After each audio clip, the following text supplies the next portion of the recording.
Good afternoon. My name is Lieutenant Ken Willis with the 16th South Carolina War Between the States Reenactors Regiment. I'm obviously not dressed as 16th South Carolina today. This is my federal impression, and Brother Creighton did his federal impression yesterday, and he did it as a sergeant. As a lieutenant, my uniform is not as interesting, just because it's basically just a dressier uniform. There's not as much fun to be had, but basically the only weapons I carry is I have my sword, which is just mainly for ceremonial purposes or directing troops.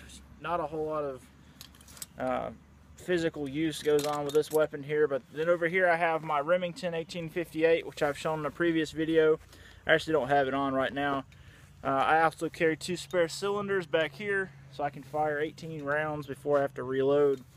But I just wanted you to see some of this. I am wearing cavalry boots from Blockade Runner. I have bought 2 pairs of cav boots from them, and I totally recommend their cavalry boots for the price you're paying.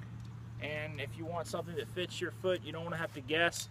You get the size you're wearing in your current shoe, and their boots will match up perfectly. Never had a problem with their boots. I have abused these boots. I've worn them for all kind of crazy things, and they are just fine. And if they get worn, you just polish them up with some black boot polish, and they look brand new. So very pleased. No leakage. No. I mean, I'm not going to say they're waterproof, but they're pretty stinking watertight. I've never had any leaks. Never had any wet socks from wearing them. So pretty nice. The pants I'm wearing, I showed these in another video, but these are from Milk Creek Mercantile, and they are 20-ounce wool, sky blue. And I really appreciate what Creighton was saying in his last video. If you're trying to save money and you don't have the money to go out and buy all your gear, start with your federal impression. Get sky blue pants and get some good brogans or good footwear. Now typically you're not going to get cav boots. That's not right. You can if you absolutely want to. You'll pay a lot more for them, and you can untuck your pants. But typically the only people wearing boots like this would be your commissioned officers. On some cases non-commissioned may have them, but generally speaking, that's what your brogans are for. That's your privates, sergeants, corporals, and even higher ranking officers if they wanted to wear brogans. But the boots are nice. They're not very fun to run in though. So typically you were on horseback or just kind of not as active.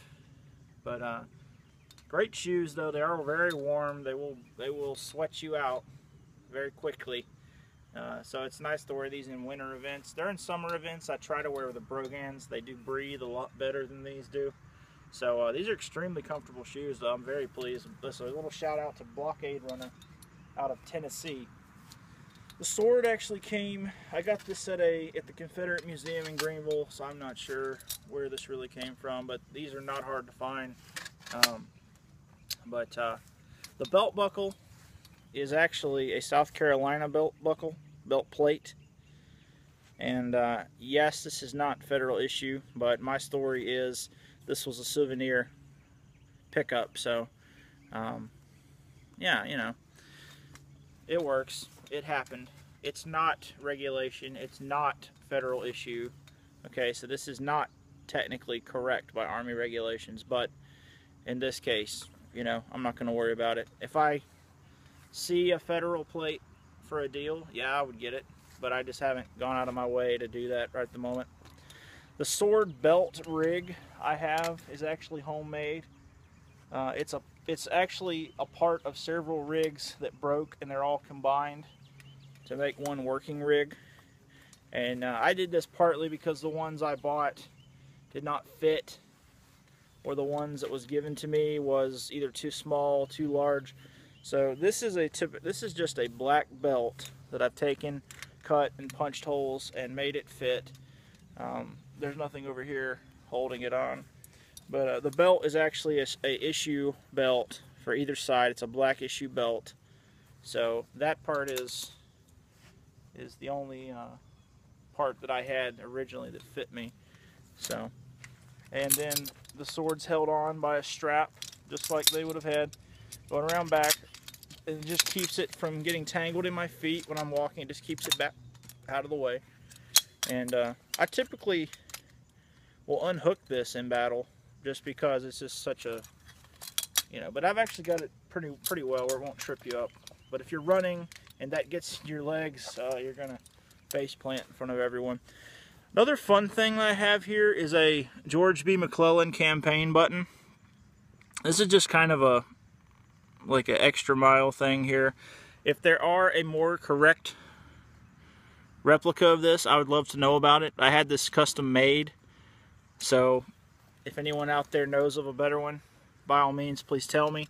But he was very popular in the Union Army because he did not make his men go into battle very often, and when he did, he was extremely cautious. So usually soldiers appreciate a commander who is very careful with their lives. So he was pretty popular. So if you hear a Union soldier at a reenactment saying he detests George B. McClellan, that's not really accurate. He was a very popular general. They wanted him to be president because that would probably mean the end of the war. But yeah, so there's that. And then my headgear, this actually comes from C&C Sutlery. And as you'll notice, I don't have any brass insignia on it. When I first started out, I looked like Farb Man, just trying to put insignia and brass and all this stuff, because that's just what I thought you did. But after a couple years of doing this, you realize, you know what, they didn't wear any of that, realistically. If you were on a parade detail in DC, perhaps you would. If you were somewhere where there was literally no campaigning or combat going on, maybe. But most of the guys, by and large, it didn't have all that on their hats. It made a nice target.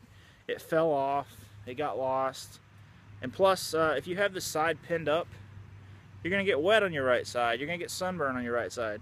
This is much more practical. And even the blue cord, I need to fade it out and stain it some more and make it look more worn. Even if you had one of these on here, it wouldn't look pretty like this. It'd look worn, because it was worn. It was day-to-day wear. This hat's kind of grown on me. At first, I thought it looked a little too tall, like a pilgrim hat, but I'm kind of getting used to it. So, that's my headwear.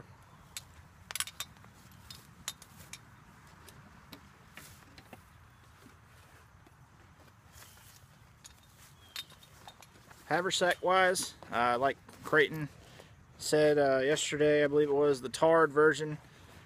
I used to have the non-tarred, and I used to have a really nice Confederate homemade haversack from Blockade Runner. It's a nice piece, really cool piece. I still like it, but I'd never use it because if it rains or in the morning when the dew hits and for some reason the dew gets to it, everything inside is wet. So I've gone with the tarred. I don't have to worry about rain. I don't have to worry about condensation. Everything I have, and I have quite a bit in here, is completely waterproof. And I'm not going to go over what's inside there. I've done that in a previous video if you'd care to look at that. Canteen wise, I do use this one because it works both ways for Federal and Confederate. This is not Federal issue at all. Once again, my story is this is a battlefield trophy. And they did do battlefield pickups to a degree. You couldn't obviously pick up a Confederate coat and wear it. But little things like this, buttons, stuff like that, you could. It's kind of like your battlefield trophies. Guys do this, they've done this since the beginning of time. You go, you defeat an enemy army, you walk through, you pick up something, you stick it on you, you keep it with you, and it's just kind of a bragging right thing. But this I do strictly for just cost efficiency. And I got this at a sutler at Broxton Bridge Plantation. I don't remember right off. If I think of it, I'll put it in the link. But the haversack I have here is actually from Possum Holler Sutlery.